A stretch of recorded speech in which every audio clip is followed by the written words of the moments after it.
Jadi mereka itu dipukuli dulu guys sampai mati.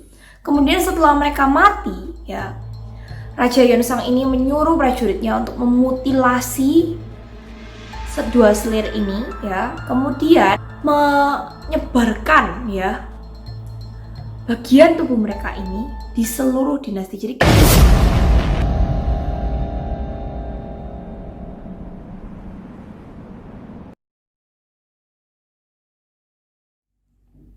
halo semuanya, balik lagi sama aku Eva di channel aku Eva Sanbi. Thank you banget udah klik video ini. Dan untuk kalian nih para penggemar kasus misteri, kriminal ataupun sejarah, jangan lupa untuk klik subscribe channel aku Eva Sanbi dan juga klik lonceng supaya kalian dapat notifikasi kalau ada video terbaru dari aku. Thank you guys. Oke, di video kali ini aku mau menceritakan ke kalian raja terkejam di seluruh dinasti Korea. Saking kejamnya, dia itu sampai-sampai gelarnya dicabut sebagai raja. Dan setelah meninggal pun, dia itu nggak dimasukkan namanya ke daftar raja-raja. Jadi maksudnya gini guys, kalau biasanya ada raja yang meninggal, itu biasanya mereka akan dibuatkan papan nama, kemudian ditaruh di sebuah tempat penyembahan gitu ya. Kalau di Inggrisnya temple namanya gitu guys, kuil. Nah, kayak kuil gitu. Itu khusus untuk majang nama-namanya raja-raja zaman dahulu kala. Nah, raja yang satu ini itu nggak mendapatkan temple name ini bahkan setelah dia meninggal, kayak gitu. Oke, langsung aja kita cek sekejam apakah raja yang satu ini.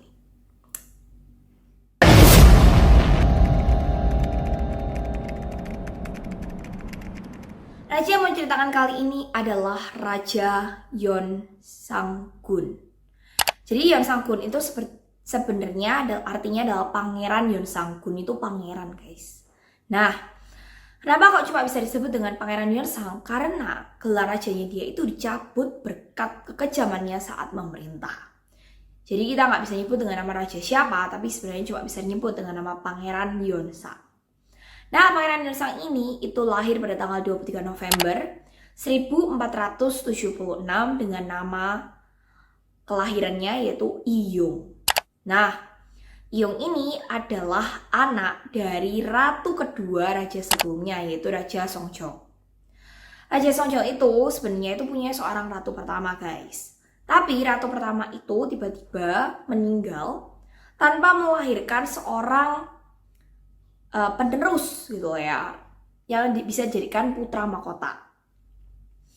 Karena waktu itu memang kalau putra mahkota atau raja selanjutnya itu cuma bisa lahir dari ratu guys kalau nggak salah, dan harus laki-laki kan, nggak bisa perempuan. Nah waktu itu nggak ada yang ratunya itu nggak meninggalkan seorang anak laki-laki buat si raja. Akhirnya Raja Songjong ini harus memilih salah satu dari selir-selirnya untuk dijadikan ratu kedua. Nah yang terpilih ini adalah Ratu Yun, yaitu mama dari Iyong ini atau Pangeran Yeon Sang. Setelah akhirnya Pangeran Yeon Sang ini lahir ya, Pangeran Yeon Sang ini dijadikan putra mahkota karena dia merupakan anak laki-laki pertama dari Raja Songjong ini. Pangeran Yeon Sang-gun akhirnya naik tahta pada tahun 1494. Dan di awal pemerintahannya nih guys, dia itu memerintah dengan baik.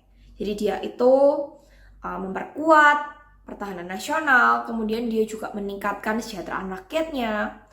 Bahkan dia juga memberikan pertolongan-pertolongan untuk yang miskin kayak gitu ya. Jadi dia tuh benar-benar raja yang baik di awal-awal pemerintahannya. Nah, tapi tiba-tiba suatu hari, kalau nggak salah ya guys, dia itu mungkin kemungkinan besar adalah dia itu ketemu dengan neneknya.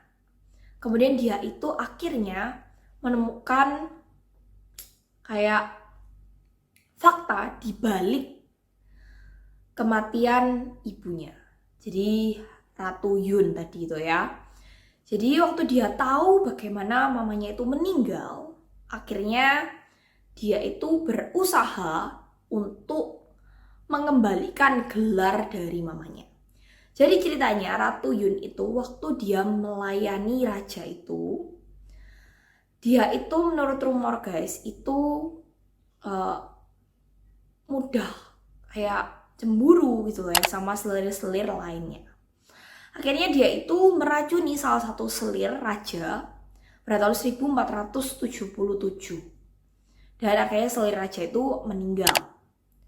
Dan selain itu juga dia itu suatu malam pada tahun 1479 itu pernah menabrak kayak rajanya gitu, atau nggak tahu gimana ya guys. Pokoknya akhirnya dia itu melukai tubuhnya.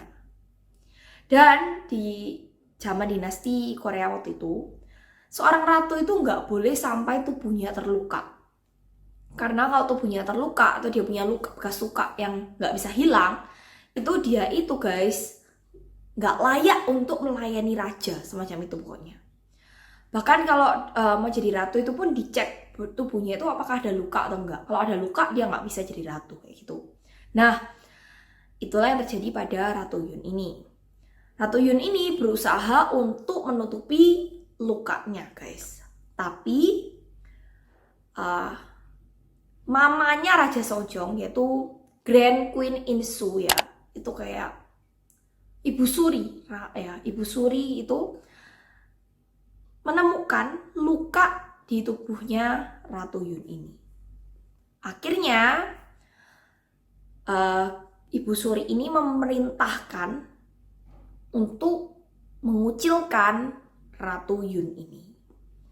Dan akhirnya setelah dikucilkan ya, gelar dari Ratu Yun ini diambil dan sekarang disebutnya Deposed Queen Yun. Maksudnya itu kayak Ratu Yun yang sudah kayak diturunkan gitu gelarnya. Nah, Raja atau Pangeran Yeonsang ini berusaha untuk mengembalikan gelar ratu ke mamanya. Jadi dia nggak mau mamanya disebut sebagai Deposed Queen Yun, tapi dia mau mamanya itu disebut sebagai ratu siapa gitu, yang nggak turunkan gelarnya. Akhirnya dia berusaha untuk mengembalikan gelar itu, tapi menteri-menterinya itu ya menentang keputusannya dia ini. Karena bagaimanapun juga keputusan bahwa mamanya itu gelarnya diambil itu adalah keputusan yang dibuat oleh raja sebelumnya yang nggak bisa diganggu-gugat sebenarnya. Jadi mereka semua itu nggak setuju. Dan yang nggak setuju itu kebanyakan namanya golongan partai politik Sarim. Ya, jadi ini kayak golongan terpelajar yang bernama Sarim kelompoknya. Nah, dia itu mulai nggak senang sama golongan ini karena menentang perintahnya dia itu, menentang keinginannya dia. Akhirnya dia berusaha mencari kesalahan dari golongan-golongan ini. Dan ditemukanlah sebuah kesalahan guys. Ya, jadi ceritanya salah satu dari kayak pimpinan-pimpinannya yang di golongan tersebut itu menuliskan sesuatu tentang Raja Sejo. Dan inilah kelemahan dari kelompok political Sarim ini. Dan rajanya mulai menggunakan alasan tersebut untuk mengeksekusi sekitar 200 golongan political Sarim ini dan juga mungkin orang-orang yang mendukung golongan ini. Cara pengeksekusiannya ini benar-benar brutal banget. Jadi mulai dari pimpinannya itu dipenggal dulu kepalanya. Kemudian kaki tangannya juga dimutilasi. Dan organ-organ tubuhnya diambil dan dimakankan ke babi-babi.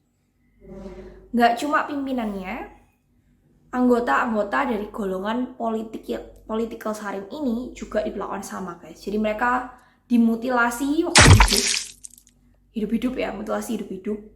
Kemudian organ tubuhnya diambil yang bagian dalam, organ dalamnya, dan dimakankan ke babi-babi.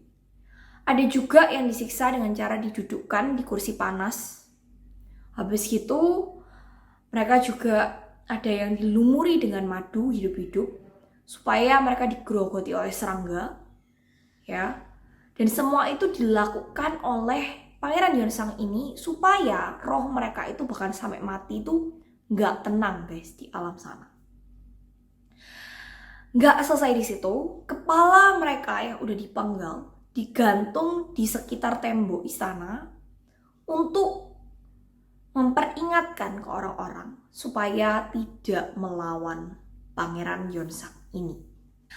Pangeran Yeonsang ini juga bahkan memerintahkan ya prajurit-prajuritnya untuk menggali kuburan dari menteri-menteri yang sebelumnya itu mendukung penurunan tahta mamanya dan juga bahkan memaksa mamanya untuk bunuh diri. Jadi menteri-menteri yang udah meninggal itu guys, kuburannya juga ikutan digali dan kepalanya dipotong supaya hidup mereka itu nggak tenang di akhirat. Nah, sampai segitunya guys. Jadi benar-benar kejam ya guys. Setelah dia mengeksekusi golongan politik Sarim ini, akhirnya dia berhasil mengembalikan gelar dari mamanya yaitu depose Queen Yun menjadi Queen Jaehyun atau Ratu Jaehyun. Gak lama setelah itu pada tahun 1504 ya, setelah pembersihan yang pertama atau the first literary purge yang tadi, bawahannya yang bernama Im Sahong dan Im Sung-jae itu menceritakan lebih dalam mengenai fakta meninggalnya mamanya. Jadi Pangeran Yeonsang ini pertama itu tahu tentang cerita mamanya ini, tapi mungkin nggak lengkap guys, gitu ya. Dan pada tahun 1504 ini, bawahannya itu memberitahu bagaimana Ratu Jaehyun ini meninggal. Jadi Ratu Jaehyun itu ternyata setelah diasingkan, dia itu dipaksa untuk bunuh diri ya dengan meminum racun. Dan waktu dia minum racun itu guys, dia kemudian kan organnya rusak dan dia memuntahkan darah di sapu tangannya itu. Sapu tangan yang dipakai pada waktu Ratu Jaehyun ini meninggal dengan minum racun itu, entah gimana caranya guys, akhirnya sampai di Im Sahong ini. Dan Im Sahong ini nunjukin sapu tangan ini ke raja atau Pangeran Yeonsang ini. Setelah dia mengetahui cerita yang kayak gitu tentang meninggalnya mamanya, Pangeran Yeonsang ini marah banget.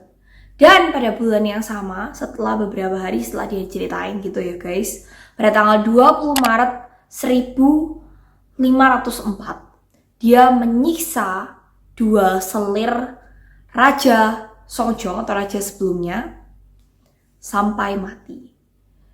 Dua selir ini adalah selir Gui Injong dan juga selir Om. Jadi mereka itu dipukuli dulu guys sampai mati. Kemudian setelah mereka mati ya, Raja Yeonsang ini menyuruh prajuritnya untuk memutilasi dua selir ini ya, kemudian menyebarkan ya bagian tubuh mereka ini di seluruh dinasti. Jadi kayak dipisah-pisah gitu guys, untuk mengutuk mereka.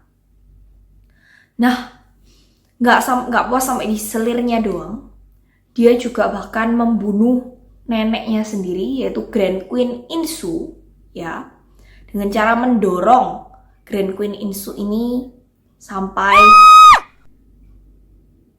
mati.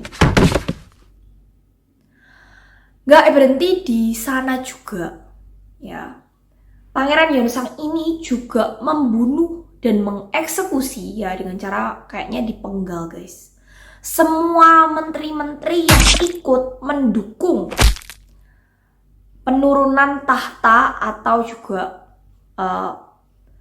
pemaksaan bunuh diri pada mamanya atau Queen Jaehyun ini guys. Jadi semua menteri yang waktu itu ada di tempat, baik yang mendukung maupun cuma diem aja, membiarkan itu terjadi, semua itu ya dieksekusi sama dia, dihukum sama dia. Saking marahnya dia. Dan inilah second literally purge atau bisa disebut juga dengan pembersihan kedua yang dilakukan oleh Raja Yeonsang ini. Dan karena dua pembersihan inilah, Raja Yeonsang ini disebut sebagai raja yang terkejam di seluruh dinasti Korea. Setelah kegilaannya ini, kebrutalannya dalam membunuh ya, dia ini juga punya masalah lain guys, yang juga termasuk masalah besar, yaitu dia ini kecanduan berhubungan seksual. Dia mengumpulkan wanita-wanita dari seluruh dinasti Korea. Mulai dari anak-anak kayak menteri-menteri ya, kemudian anak-anak pokoknya pejabat-pejabat pemerintahannya dia. Kemudian kalau dia kurang puas ya dengan semua itu, dia juga berusaha mengambil anak perempuan dari rakyat-rakyatnya. Jadi rakyatnya itu, anak-anak perempuannya dipaksa untuk dikasihkan ke dia. Dan bahkan saking takutnya nih ya masyarakat itu ya, sampai-sampai mereka itu menyembunyikan anak perempuan mereka guys dari prajurit Pangeran Yonsang ini. Anak perempuan mereka itu disembunyikan. Tapi Pangeran Yonsang ini memang gak kehabisan akal untuk memenuhi hasratnya. Dia berusaha menyogok orang-orang itu dengan perhiasan, makanan untuk memberikan anak perempuan mereka. Dan kalau mereka pun nggak mau memberikan anak perempuan mereka setelah diberikan perhiasan dan makanan, mereka bakal dihukum atau dieksekusi, gitu ya guys. Supaya anak perempuan mereka itu bisa segera diambil dan dibawa ke istana. Setelah dia punya begitu banyak perempuan ya di tempatnya di kerajaan, dia itu berusaha juga untuk membangun sebuah tempat pelacuran pribadi gitu guys, di istananya. Nah ini kegilaan dia yang selanjutnya.